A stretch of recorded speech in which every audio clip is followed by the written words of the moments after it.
In professional sports, a franchise player is an athlete who is not simply the best player on their team, but one that the team can build their franchise around for the foreseeable future.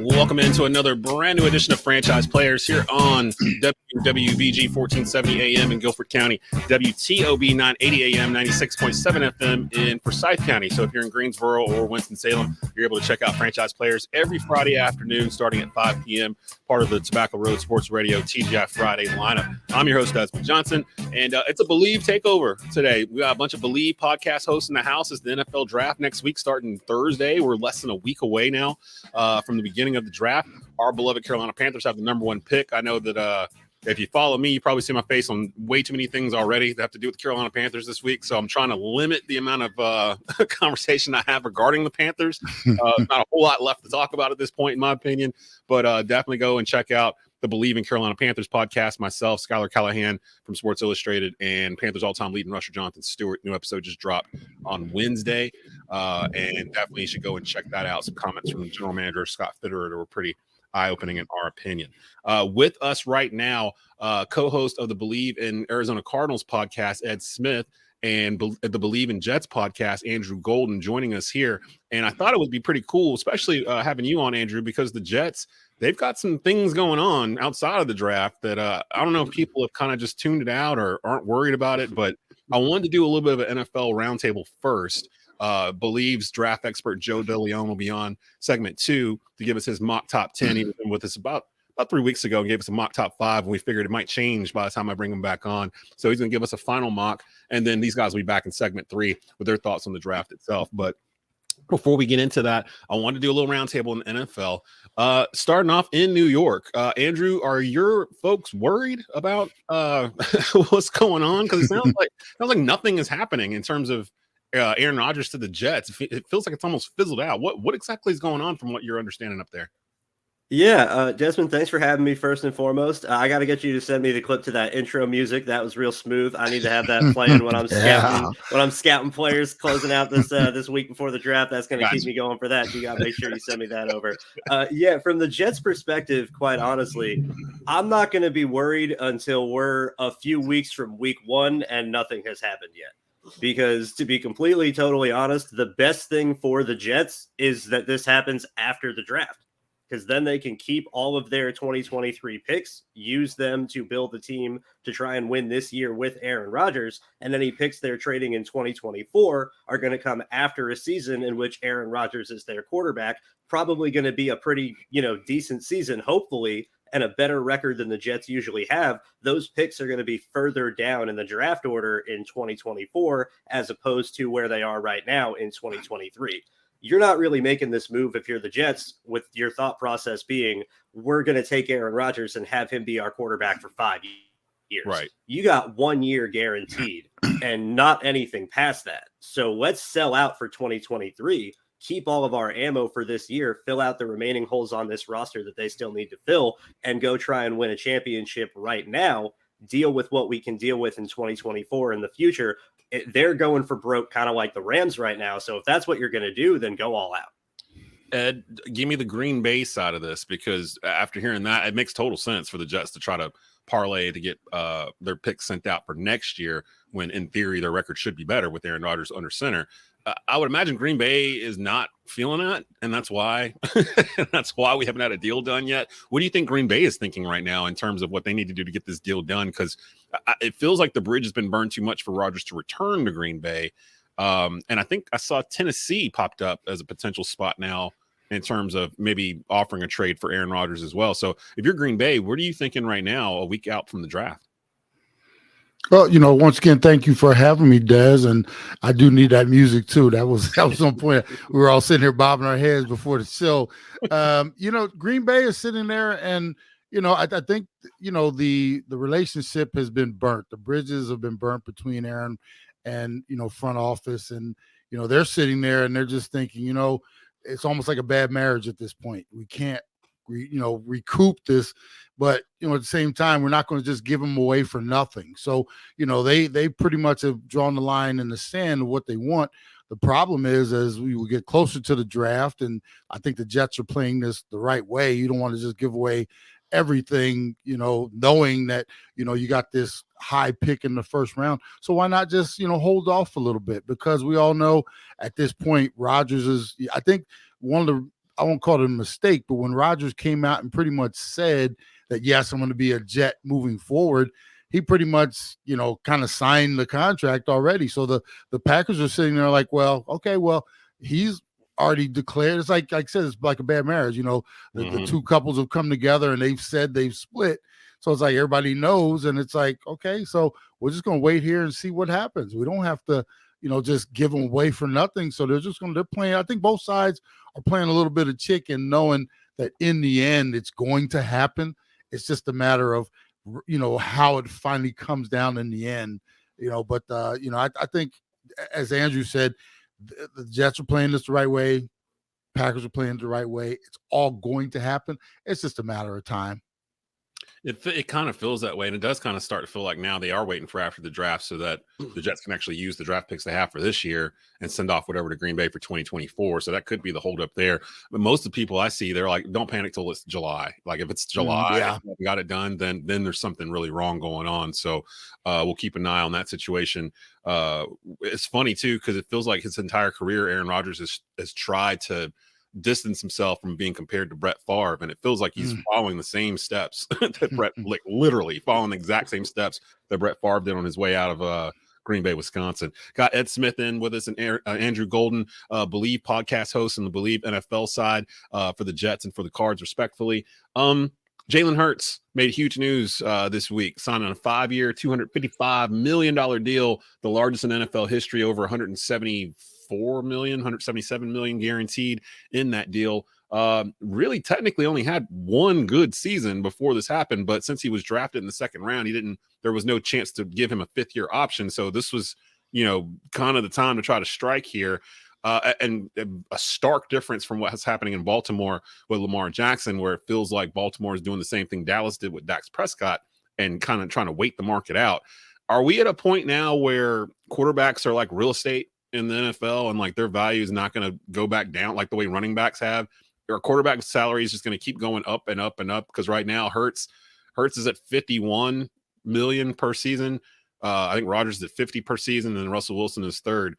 And you got Joe Burrow coming, you got Justin Herbert coming, you got all these guys that are going to be coming up for extensions here soon. Burrow might end up being the first the first $300 million player in NFL history, making like $60 million a year. That doesn't seem so far-fetched anymore as opposed to a couple of years ago.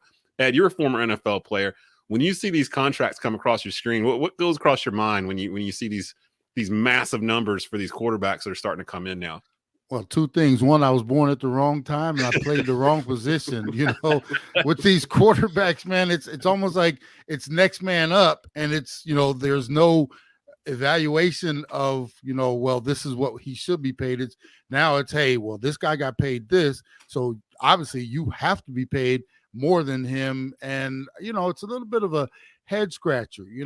I know the position is valuable, but oh my God, it's like, there's no limit on where these salaries are going to go. And just because the guy before him got paid this one has to get paid the next. And, I know we'll talk about Lamar Jackson. He's put himself in a very sticky position. And I think primarily because, being stubborn about this agent thing, I think the contract for Desmond, or for Jalen Hurts, I think it's right around what he should be paid.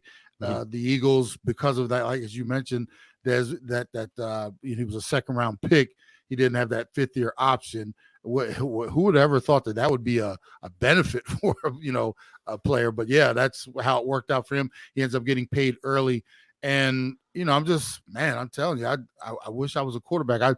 Any kid out there today, hey, throw that ball, don't run it, don't catch it, throw it. Andrew, your thoughts on Jalen Hurts' massive record-breaking deal $255 million, $177 million guaranteed, if I'm not mistaken, over the next 5 years. Is it team friendly? I keep hearing that it's a team friendly deal because of the way it was structured, and he gets a lot of it as a pretty much as a signing bonus. He gets a lot of it right there at the very beginning.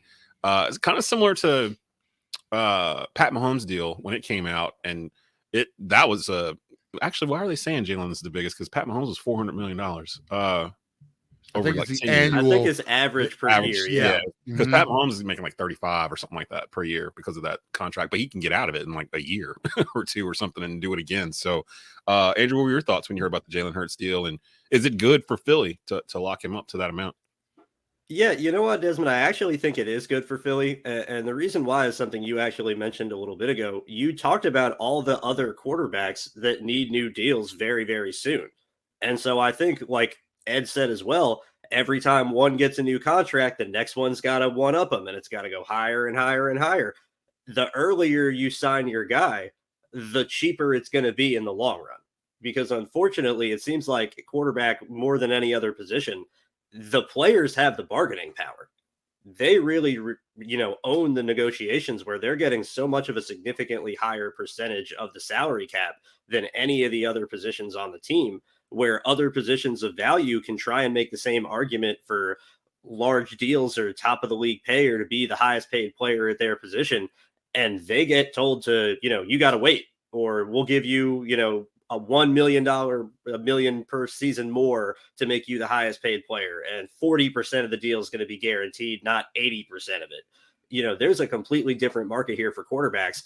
And so for the Eagles, you get to lock up the guy that led you to a Super Bowl, that I think they're very confident in as the future of their franchise and as their quarterback for the foreseeable future, and get ahead of the market with all these other top market quarterbacks like Herbert and Burrow and Lamar Jackson eventually when he signs, and Dak Prescott. And like you said, if Mahomes tries to go and do it again in a year and re-sign another new deal, he's going to reset the market for a second time. Oh, he's going to.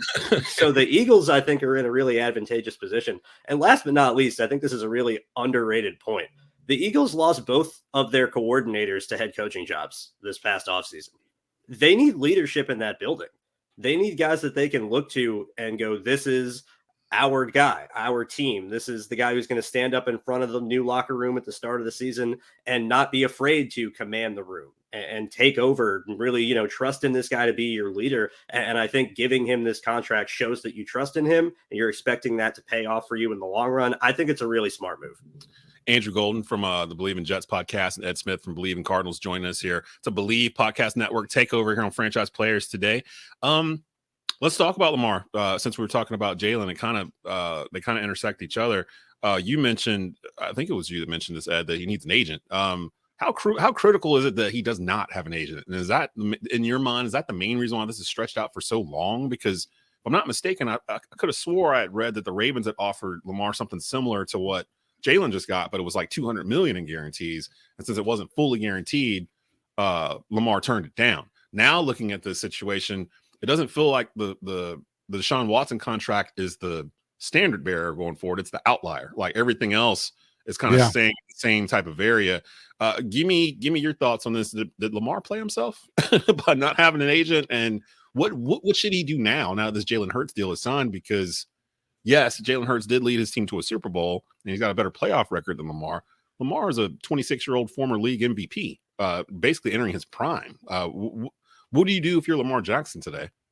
I think, you have to come back a little bit toward reality. As you mentioned, that the Deshaun Watson contract was an outlier. That is not the norm. And, the fact that he put his foot down in the sand and, said that this is what I want, we all want things. And, at some point we have to come to reality that, hey, maybe that's not what I'm going to get. The part about not having an agent, for someone like myself who played a few years in the league, I could have got away with that. I wasn't out there negotiating $1 million contracts that, you're talking about generational money, but we're talking about almost, $250 million.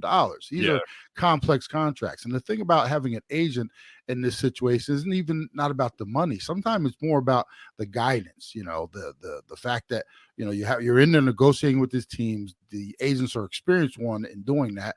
And they also are able to kind of talk sense to the players a little bit. Hey, you might want this, but this is where we might want to land.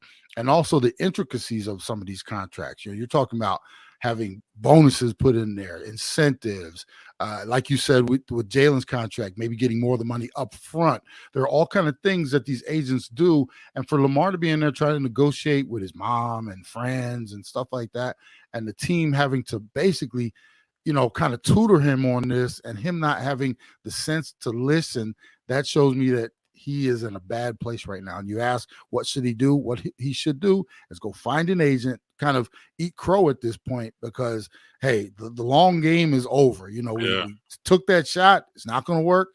Let's recenter, go get us an agent. We might look a little foolish, but let them go in there and do their job. That's the best thing he could do. If he doesn't, we're in for more of what we see. Well, let me ask both of you this question then before we take a quick break. Regarding Lamar, has that bridge been burned too far with some of the stuff that's gone back and forth? Because with him not having an agent, a lot of stuff feels more personal than it would. And like the thing with head coach John Harbaugh at the annual meetings or whatever, basically sitting down to talk to the media, and like on timer, Lamar sends out that tweet talking about, he asked for a trade a month ago. And like, he is literally like, he had to have somebody there to tell him, hey, he's sitting down right now, for him to send that out at the same time. I refuse to believe that it was coincidence that all that happened at once. It feels like to me that the bridge is burned too far for him to come back. And I've seen people say that the Odell Beckham Jr. signing is a sign that he will eventually sign with them. And I'm always quick to retort, OBJ's coming off of a pretty serious leg injury and got $15 million from the Ravens. I'm pretty sure he would have took that from any team, not just Baltimore. Like, he's there. I don't think he's there because he expects Lamar Jackson to be there. I think he's there to rehab for a year and take $15 million, then go sign someplace else after next season. And they were the only team that wanted to give him the $15 million. Do you believe that the OBJ signing is a sign that Lamar Jackson is going to be a Baltimore Raven next year, or do you need some more clues? I think OBJ signed for OBJ, hoping that Lamar will come there, and they probably have had some conversations. But Lamar has pretty much, he's said he does not want to be there, and it's awful hard for me to imagine the fence being mended at this point. The problem for Lamar is the other teams aren't clamoring to give you that money that you're talking about from. So it's not like, well, there's a dozen other teams out there waiting. Hey, Lamar, hey, here we are. No, they're all thinking the same thing. And I'm not going to say it's collusion, but I'm pretty sure there's been some conversations like, do not do what the Cleveland Browns did. We don't want to make that the norm. Yeah. So regardless of where he goes, he's going to have to come back to earth in terms of what he's asking for, because the other teams are not going to give him the money, just like Baltimore isn't. And it's ludicrous to think that that's going to happen at this point. I got to take a commercial break. These guys are going to be back in segment 3. Bleav draft expert Joe Deleone is going to be on with me next to go through his mock top 10. He gave us a mock top 5 about a month ago. Be curious to see if anything has changed now that we kind of got an idea who's going to be going number 1 and in certain spots too. So Joe will be on with us here next. You're listening to Franchise Players here on WWBG 1470 AM and WTOB 980. Franchise players are often referred to as the face of the franchise.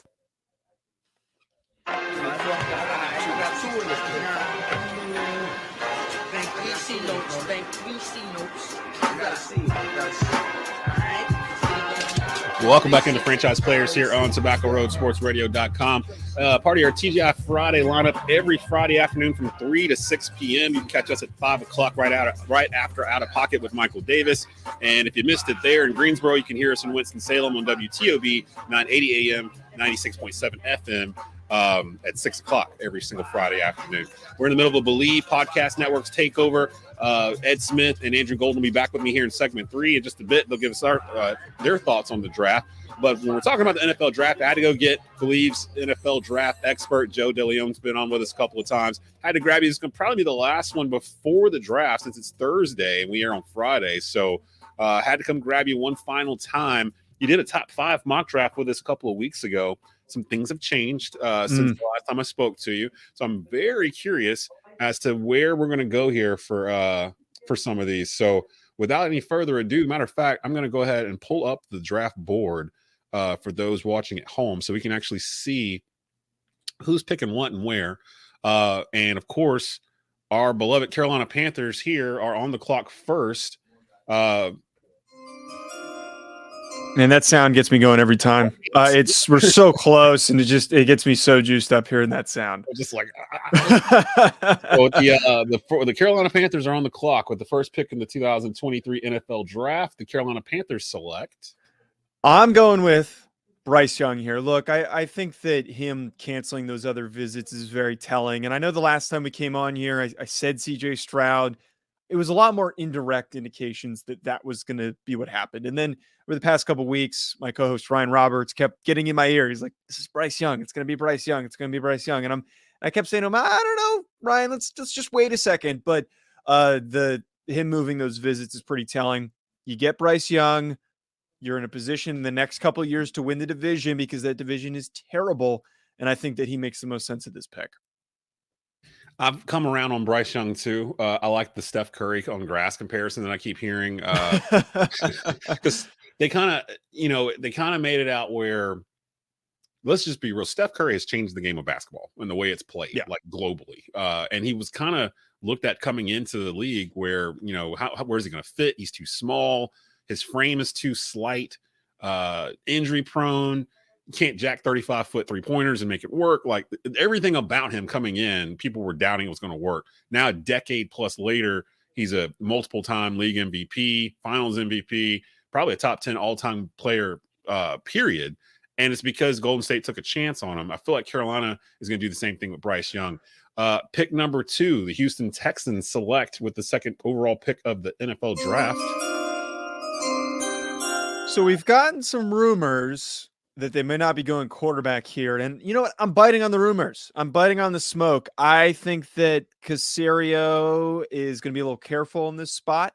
And I think that they just want to get a well-rounded defensive player because they're not in love with any of the available quarterbacks, especially if they miss out on getting Bryce Young. So with that being said, Tyree Wilson, defensive end, edge rusher from Texas Tech. Look, I think that what's going to happen is that Wilson is going to be drafted as the first defensive player, not because he's the best defensive player, but because of exactly what happened last year with Trayvon Walker. NFL teams get excited over big, strong, incredible length, great power.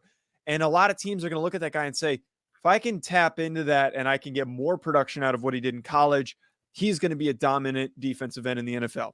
They're going to regret not taking Will Anderson, but Tyree Wilson, to me, I think could sneak in at that second overall pick. I thought you were going Will Anderson there at 2. That's where we went in our mock draft on Bleav in Panthers earlier in the week. Same kind of idea that we don't think Houston's looking for a quarterback. The quarterback class for next year apparently super stacked. D'Amico Ryans, the defensive coach, first year there. Kind of makes sense with his first draft that he would pick a defensive player. So I like that pick. And I'm writing these down too so we can go over it at the end. Number 3, the Arizona Cardinals. Interesting pick here. The Arizona Cardinals with the third overall pick in the 2023 NFL Draft. This one is going to be Will Anderson. And again, let other teams overthink the edge players. It's kind of like last year. Again, I'm going to probably say this a million times with these edge rushers, that Trayvon Walker goes first, but Kayvon Thibodeau was the best defensive end last year in my eyes. Maybe close second to Aiden Hutchinson. Will Anderson, supremely talented, generational player. Like, I don't use that word often. He and Jalen Carter are the only 2 guys I'm willing to throw that word around for in this class. He has fantastic power for his size. He is so technically refined, got a lot of great moves in his skill set. So for the Arizona Cardinals, if they don't trade out of this pick, which I think is very likely, if the Texans don't go quarterback at 2, they get a guy who's going to be a staple on their defense for hopefully the next decade or more. That makes sense too, considering they're probably out of the quarterback running. I know they've got new management in house and they're cleaning out everything, but they just gave Kyler Murray like a DuckTales size bag of money like a year ago. So they probably need another year or 2 to kind of see if he's going to be the real deal or not. Ed Smith's the host of Bleav in Cardinals, so I'll ask him here in a bit about that. regarding is there even a chance Arizona will go after a quarterback. But I like that. Will Anderson at number 3. Already starting to see some quarterbacks fall. Number 4, Indianapolis Colts are on the clock, and they select. So for Shane Steichen, who is, I don't know the exact pronunciation on the new head coach's name. We saw the success that we got from Jalen Hurts for the Philadelphia Eagles. And I think it's really easy to try and match a similar style quarterback. We don't know for sure if they're going to go for that same offensive approach, but knowing what we know and what Jalen Hurts did and how they were so successful, they worked him into the run game. He was either running a lot of read option, a lot of QB design runs, big, strong guy. He was able to endure the hits. The guy who mirrors that in this class is Anthony Richardson. So for here, I want Anthony Richardson at the pick. He has a big frame, strong, smart, instinctual player in my eyes. And then I also think that Anthony Richardson's a better athlete than Jalen Hurts. Now, he's far less experienced coming into the NFL, but you throw him into an offense where he can play early on in this type of an offense. You don't need to sit him, in my opinion, because you just run the heck out of him. Let him make mistakes. Let him go out there, have a 60-yard rushing game, 100-yard rushing game, and complete 40% of his passes. He'll figure it out eventually. The Colts, I think, might be the best destination for him. A combo of Anthony Richardson and Jonathan Taylor running some sort of RPO style offense sounds literally like Jalen Hurts and Miles Sanders last year in Philly. That's interesting. I was actually kind of looking at Anthony Richardson at the spot coming up next, but you make a really good point in terms of that Philly connection and them wanting to run a lot of RPO. I just saw, I think yesterday, day before, Miles Sanders, who's now with the Carolina Panthers, maybe kind of revealed what their offensive game plan is going to be, because he said it's RPO heavy. So I'm not sure what that means in terms of drafting Bryce Young. I don't know if Bryce Young exactly is the right quarterback to run RPO in the NFL, but we'll see. Going on to pick number 5 here, Joe Deleone here with us from the Bleav Podcast Network's NFL draft expert. With the 5th pick, the Seattle Seahawks, a surprising team. This pick came from Denver. They're in a position where they can really rebuild really fast. With the 5th pick in the NFL draft, the Seattle Seahawks select. I think this is another trade out candidate, but if they stay at this spot, they're licking their chops at the fact that Jalen Carter has fallen this far. I think that this is going to be the most dangerous, and I hope this happens. It's going to be one of those picks where we're saying to ourselves in 4 years, why did we let this happen? How did this happen? How did Jalen Carter end up on one of the most historically best defensive teams in NFL history? Now you throw Jalen Carter in, man, and I think that he goes into an immediate defensive rookie of the year candidate. He is a potentially early on defensive player of the year candidate. As much as we try to comp other players to Aaron Donald, he is a bigger version of Aaron Donald to provide the impact of not only eating up blockers, but also being disruptive, creating tackles for loss, also has that pass rush potential. Throw him in at Seattle, get him far away from home, put him in a system where they can work with guys, that it's established, and that he can maybe be a little more focused on football in Seattle. I think that Jalen Carter could be scary good for the Seahawks. That's a good one there. Jalen Carter, maybe the best player in this draft, falling to number 5, going to the Seattle Seahawks. Number 6, the Detroit Lions, an interesting team in an interesting division. It's kind of in flux right now. With the 6th overall pick in the NFL draft, the Detroit Lions select. I know that there's quarterbacks on the board, but I just don't see them going quarterback. You're picking at 6, and Jared Goff looked really good last year. Give me Devin Witherspoon, the corner from Illinois. He's my top-rated corner. Love his mentality. Physical. He is a dog. My man goes after receivers. He is not afraid of anything. But on top of that, best hips in the class, moves so freely. He can play zone. He can play man. And then right now, this Lions team is hurting for some corners, and he fits that Dan Campbell biting kneecaps mentality. So Devin Witherspoon from Illinois here for the Detroit Lions. I do. I enjoy myself some Dan Campbell. I really do. I don't like Detroit so much, but Dan Campbell is a football coach. He feels like he can play. Right now, it feels like they have to hold him back like every Sunday. Like, no, you can't go play. That's a good pick for Detroit as well. Now it gets interesting because, as you said, a couple quarterbacks have fallen here. I never thought the whole Mel Kiper, we're going to get 4 quarterbacks, first 4 picks type thing was going to, they do this every year. They hype all the quarterbacks and then inevitably 1 or 2 of them begin to fall down the board just based off of need. We're at number 7, the Las Vegas Raiders. They signed, who did they sign? Jimmy Garoppolo, who's they Garoppolo. went after, yeah. But that doesn't necessarily mean that they're going to go into this upcoming season without maybe a rookie on the roster. I'm interested to hear your thoughts here with this 7th overall pick the Las Vegas Raiders select. So, because of who's on the board, I think if this is Will Levis left, that they don't go Will Levis. But CJ Stroud being there on the board, I love him going here for the Raiders.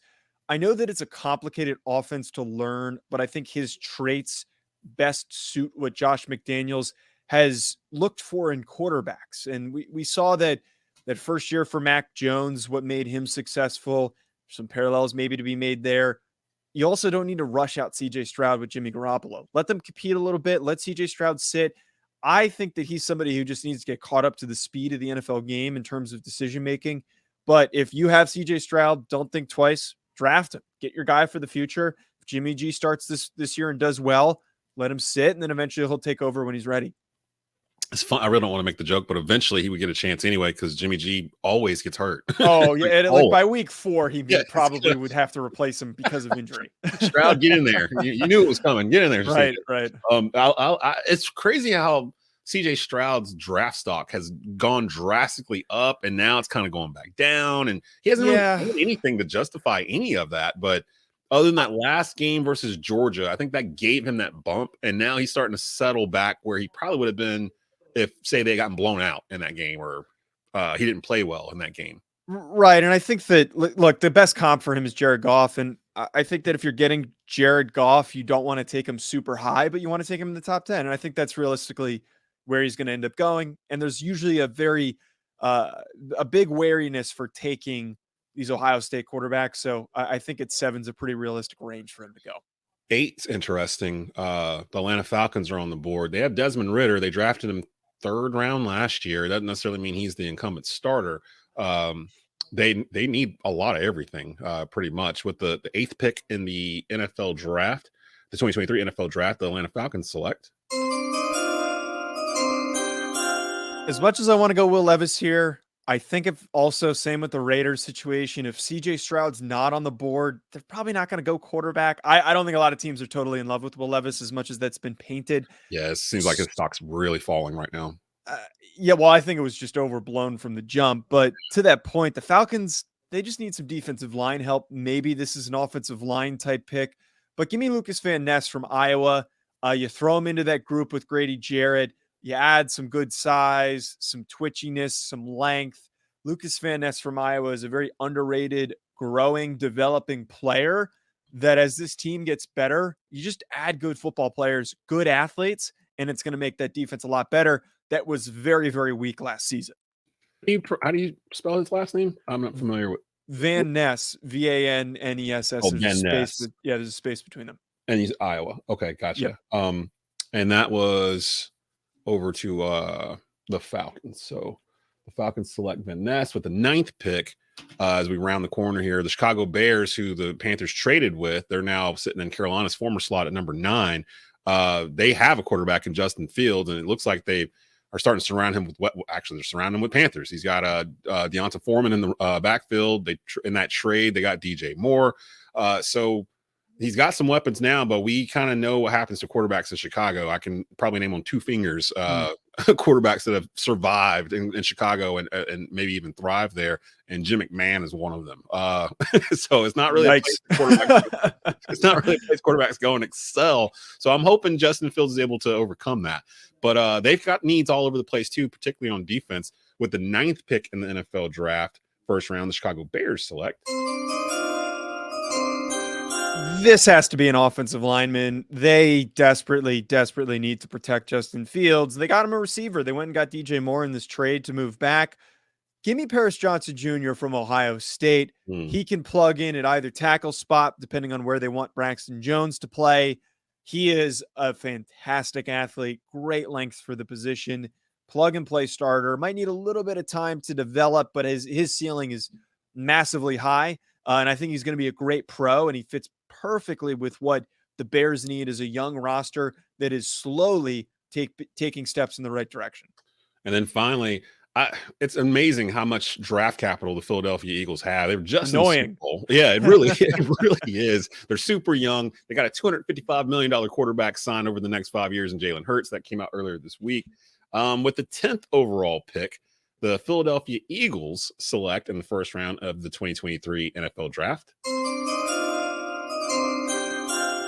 This to me feels like Peter Skoronski. They are in a very luxurious position to take anyone that they want, even if it's not a massive need. So they need to reassure that shore up that interior offensive line spot. Maybe when Lane Johnson is gone, he bumps back out the tackle. Peter Skoronski, really technically refined, great feet. He is going to be a very, very strong, high-level starter early on in his career. So the Eagles, man, the rich just keep getting richer if they take Peter Skoronski. Man, so that finishes out the top 10. Joe Deleone's mock draft here. Number 1, Bryce Young from Alabama going to Carolina. Number 2, Tyree Wilson, the edge rusher from Texas Tech, going to the Houston Texans. Number 3, Will Anderson, the linebacker from Alabama, going to Arizona. That's 2 Alabama guys going in the top 3 picks. Anthony Richardson from Florida, the quarterback, going to Indianapolis. With Shane Steichen. I might have just said it right. I think that's right. I think that's right. Number 5, Jalen Carter, the tackle from Georgia, going to the Seattle Seahawks, and Pete Carroll. Devin Witherspoon, the cornerback from Illinois, going to the Detroit Lions at pick 6. CJ Stroud at number 7 from Ohio State, going to the Las Vegas Raiders. Lucas Van Ness from Iowa to the Falcons at number 8. Paris Johnson Jr., the offensive tackle from Ohio State, going to the Bears at 9. That gives Ohio State 2 picks in the top 10 as well. And then Peter Skoronski from Northwestern going to the Philadelphia Eagles at pick number 10. I'm starting to – that's really similar to what we did on the Bleav in Panthers mock. Although I think we had Richardson going to Seattle, and I can't remember who we had going to Indy. But that looks pretty close to what we had. So appreciate you coming on, man. We'll take a look at this, see how close you actually are to this. I know you've been in it for months now. Yeah. I'm sure you can't wait until next weekend is over. I'm planning already to take the following weekend off and take a couple extra days off just to clear my head. And then guess what? We're watching 2024 prospects that following Monday. So we're you got to be a special kind of crazy to like the draft. So I'm juiced up for it. I can't wait for next Thursday. That's Joe Deleone from the Bleav Podcast Network's NFL draft expert. We'll be back in just a bit. Ed Smith from Bleav in Cardinals and Andrew Golden from Bleav in Jets will be with us. They'll give us their draft thoughts as well. You're listening to the Franchise Players here on TobaccoRoadSportsRadio.com. In professional sports, a franchise player is an athlete who is not simply the best player on their team, but one that the team can build their franchise around for the foreseeable future.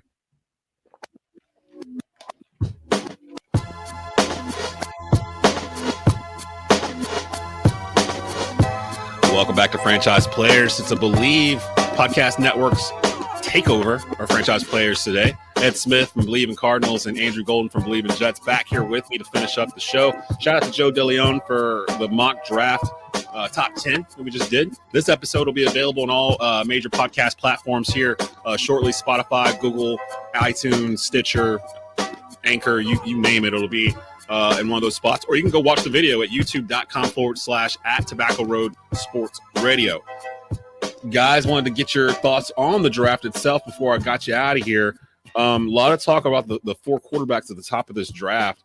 Will Levis from Kentucky, Bryce Young from Alabama, CJ Stroud from Ohio State, and Anthony Richardson from Florida. Starting off with you, Andrew, who in your mind has the highest ceiling out of those 4 quarterbacks going forward that I just mentioned in this draft? Yeah, I mean, it's Anthony Richardson without a doubt. I mean, when you're just looking at raw potential and raw ceiling, I mean, I don't know if there's been anybody else in the league besides maybe Cam Newton that had the type of ceiling and raw ability that this guy has. I mean, you're 6'4", you're 240 pounds, you run a 4.4 40, you have a 40-inch vertical, you have a cannon for a right arm. You ran through the SEC like they were used napkins. I mean, I don't know what more you have to see here. This guy is a freak of nature, and there's things he needs to clean up, I think, that are more mechanical and technical than mental. I don't think he's necessarily overtly raw and he doesn't know what he's doing. I think he knows where to go with the football. He just sometimes misses his target because his feet aren't necessarily right. And you can build with that for the future more so than a guy who doesn't understand what he's doing at all and is making poor decisions or throwing into coverage. You know, I really like his potential, and it's hard not to. I don't see how anybody could look at Anthony Richardson and not like the ball of clay that he is that you can try and mold. Ed, same question for you. Out of those 4 quarterbacks, which one do you feel like has the highest ceiling in this draft? I had to agree with Andrew. The problem though is it's become such a guessing game with these quarterbacks. You know, do you go with the raw talent that you can mold and sculpt, or do you go with the proven entity, which is Bryce? You know, but obviously he has his restrictions with the size. You know, Richardson, man, you talking about a freak of nature. Just you look at him and you just think, wow, what I could do with that. And that's, you know, that's the temptation of the draft. And as far as ceiling, I think he has it. You look at what he does physically, and it blows your mind. Like I said, the trepidation I have is the fact that he missed a lot of layups. It seemed he didn't hit the easy stuff, and that can be taught. Andrew brought up the footwork and different things. That's what the quarterback gurus, the whispers, that's what they're there to do. What I hope is when you get something like that, you don't rush the process. Too many times we get these quarterbacks, we just throw them right in there and expect them to learn on the fly. Gone is the day of, hey, we're going to take this guy, give him a year or two to mature, and then we'll go off of what we've taught him. But like I said, it's so tempting. You get them, and the pressure is to play him early, and I just hope they kind of stay away from that. It feels like with AR, it's going to depend on where he lands, will determine how successful he is going forward. But for a kid that basically got catapulted up into the top 4 or 5 of this NFL draft, meanwhile, it feels like CJ Stroud is kind of dropping a little bit in terms of everything. And honestly, I kind of said one of them was going to fall. Like it was inevitable that one of these quarterbacks was going to kind of start to fall down the board and probably get picked way later than we're all projecting them to go. With Anthony Richardson, though, there's a couple of teams in particular I feel like could probably grab him and let him sit for a year and then, turn the reins over to him. My Carolina Panthers, they're set up for that, but I don't know if that's exactly what they're looking for. They brought in Andy Dalton to back up whoever comes in. And Matt Corral is still on this roster as well. The quarterback they drafted last year from Ole Miss that broke his foot in preseason, didn't play a single snap in regular season. He's there. So it feels like Bryce Young is the way they're leaning, especially after the comments from Scott Fitter and the Panthers front office 2 days ago in their press conference. Will the Panthers have buyer's remorse picking Bryce Young over one of these other quarterbacks based off of what you've seen from Bryce Young the past 2 years at Alabama? Because I'm a bit familiar with him. I'm more familiar with his frame at this point than I am his style of play. But I don't really remember anybody really complaining about his size at Alabama. Like he pretty much came in from the very beginning of his sophomore year, won the Heisman. Only reason why he sat freshman year is because Mac Jones was there completing over 70% of his passes. So, I mean, the kid has proven his worth on the highest stage of college football, yet there's still questions about his size. Andrew, starting with you, do you worry about Bryce Young's size in today's NFL?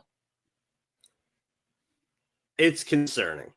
I don't want to say that it could completely make me not draft him and take him off a draft board or not take him first overall, because the talent is obvious. I think there is nobody better at playing the quarterback position in this draft than Bryce Young. When you just purely look at it from that standpoint, I really do think that he is the top, cream of the crop in this aspect.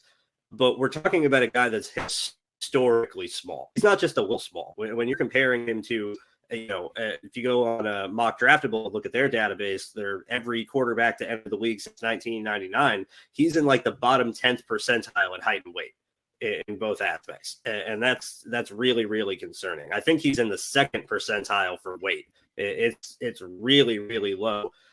And there have not been many examples that you can turn to of guys that have been that small that have been successful players in the NFL without also being a supremely elite athlete like a Kyler Murray.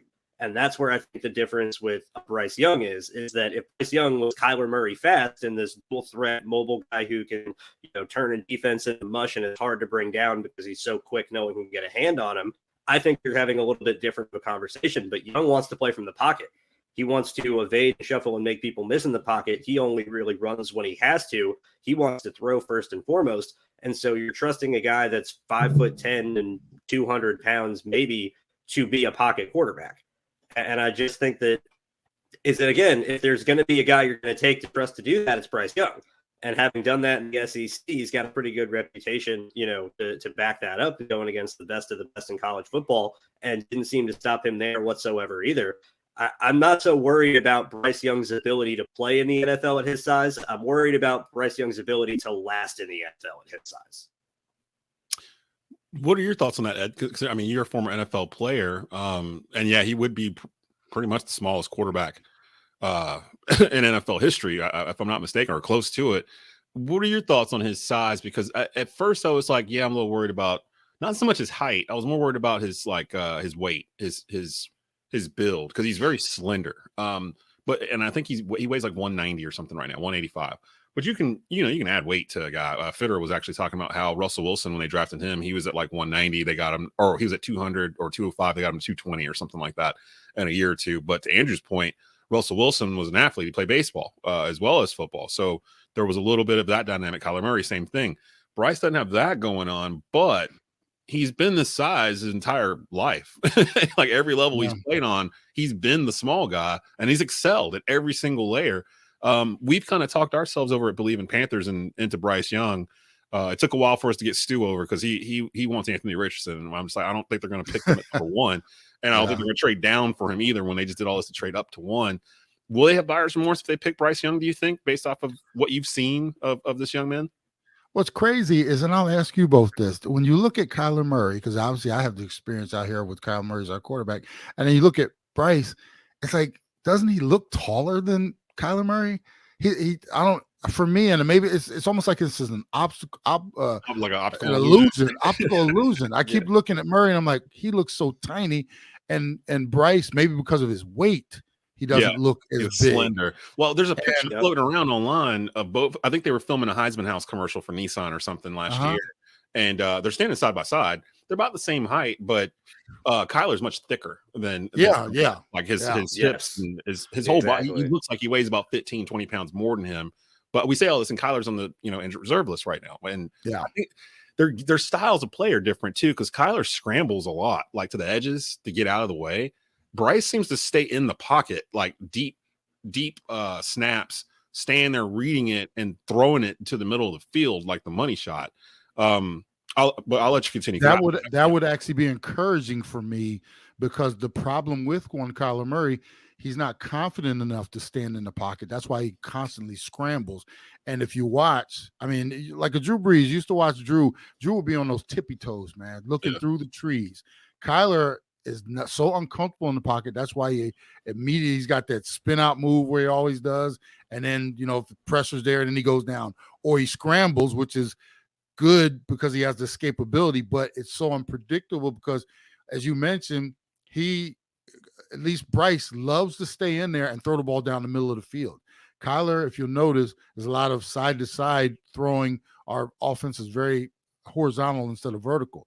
So I would say that's encouraging with Bryce, the fact that he does stay in there and has at least found a way to look down the middle of the field, because obviously he's done it in the SEC. Those are not little bitty offensive linemen he has out there. So he's figured out a way to stay in the pocket, find, receivers down the middle of the field and beyond. I would say that's at least encouraging in terms of what if I was grading him against Kyler Murray. So am I worried about that size? Heck yeah. I mean, you got a lot of beasts out there chasing you around. We all know they've made the rules a little more quarterback friendly, but still, they're out there hunting him with that size. Wow. Is he going to be able to last 10, 12, 15 years in this league? It's like, it's a tough question. You got to take that shot if you think he's the dude, though. And my only thing is that, and I've said this before on the Bleav pod, I don't want to be the New York Knicks, where the Knicks to this day still regret not drafting Steph Curry because they had all these questions about size and everything else. And they talk about they talk about Bryce the same way they were talking about Steph in terms of his, he's too thin. I think Andrew actually froze on us. Here, I got him again.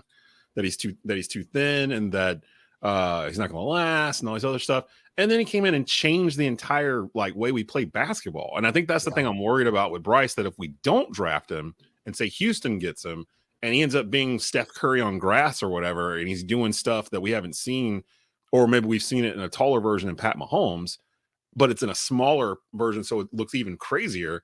I'm more worried about that than anything else. So let me ask you guys this before I get you guys out of here. Out of the top 5 teams here picking in this NFL draft, Carolina, Houston, your Arizona Cardinals, the Indianapolis Colts, and the Seattle Seahawks, which team is under the most pressure in the top 5 to get their pick right? Wow. We'll start with you. Yeah, I like to give you a hard one right at the very end. Andrew, what are your thoughts here? Well, out of those 5, and just considering where they are and what they're doing with the franchise and everything, who would you have to put a finger on and be like, okay, they need to get it right before the rest of the other 4 do? I got to be quite honest with you, Desmond. It's the Carolina Panthers, for the sole reason that you traded up so much ammo to get the number 1 pick in the draft. There's more at stake if you miss. There's simply more. It's not, if you're the Texans and you miss, you wasted a 2nd overall pick. That's not good. That sets your team back. That's by no means, something that you can just recover from, no problem. If you're the Carolina Panthers and you mess this up, you wasted the 1st overall pick, 2 first-round picks, a couple of seconds, and DJ Moore. That's so much harder to swallow than it is for a different situation. I do think the Texans can make a strong argument, because I think with the construction of their roster, with DeMeco Ryans now at head coach, starting off his tenure on the right foot, are you going to be able to survive picking a quarterback and being wrong? We don't see that happen for many coaches and GMs that often, but I can't say anybody else but the Panthers that just have too much invested. Let me change this question up for Ed, because your team is in the top 5. And I'm curious about this, because you just mentioned Kyler Murray, but you kind of mentioned him in a way where it sounded like you're not that big of a fan of him. Would you be mad if the Cardinals selected a quarterback at number 3? I would, because I think they got to give him a little more time. What I've seen so far from this regime, because we have new GM, new head coach, new everything out here, they've started stripping this thing down to the bone. And we're potentially even losing Budda Baker with his dissatisfaction. They don't want to give him an extension. He wants out. We didn't re-sign anybody as far as free agents. We lost a lot of talent. And then you throw in the fact that Kyler's not even going to be ready until mid-season at most. And then you think this season, why bring him back if the team is, 3-8 or something like that? So you're looking at a total wash for 2023 for the most part.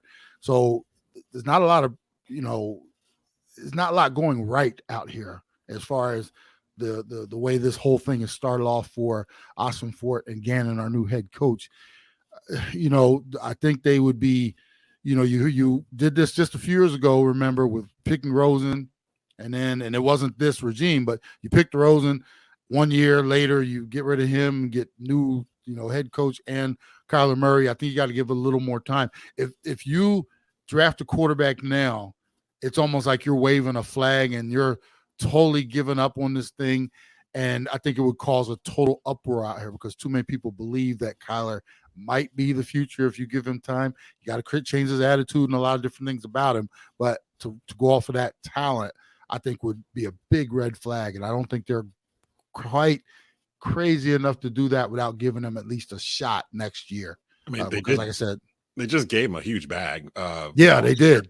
And you got to remember, it wasn't them that did it. So it's almost like they're paying for the sins of previous ownership and management, or I should say management, because we still have Bidwell the owner. But I'll say this much: there's not going to be a long string on what they decide to do, because their futures are tied to, not just what they do moving forward, but what others have done before them. So if they see it's a bad bag and a bad move, I don't think they'll be quick before they decide to jump off of it.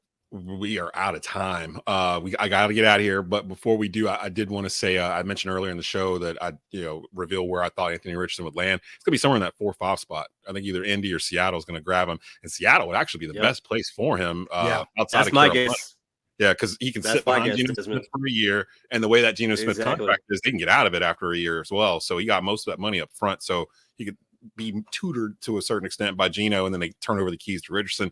And that Seattle team, I'll say this right now, keep an eye on them over the next couple of years. When they got rid of Russell Wilson, they got set up to basically kind of rebuild this thing over the next couple of years. And for them to even have a top 5 pick, they made the playoffs, if I'm not mistaken. Yeah, they did. Yeah, so they're on the rise. They're on the come up there. The NFC West is going to be crazy over the next couple of years. As for my Carolina Panthers, I do believe it's Bryce Young, unless something strange happens in the next week. I think they traded up for Bryce Young to begin with and wanted to be convinced for someone else. And if no one else could convince them, they were taking Bryce Young. That way they could get their guy. So it'll be interesting to see. The draft starts Thursday of next week. So like I said, we got about 6 days to go before we get to that. But we got to get out of here. Make sure you check out the Rundown live tomorrow morning, 11 a.m. on WWBG, 1470 a.m. with me, Brandon Blakeney, Ryan Stone in the house. We'll get through the NBA playoffs, a lot of stuff to kick there. We'll probably get a little NFL action in there as well, too. But for Ed Smith and Andrew Golden, I'm Desmond Johnson. You've been listening to the Franchise Players here on TobaccoRoadSportsRadio.com.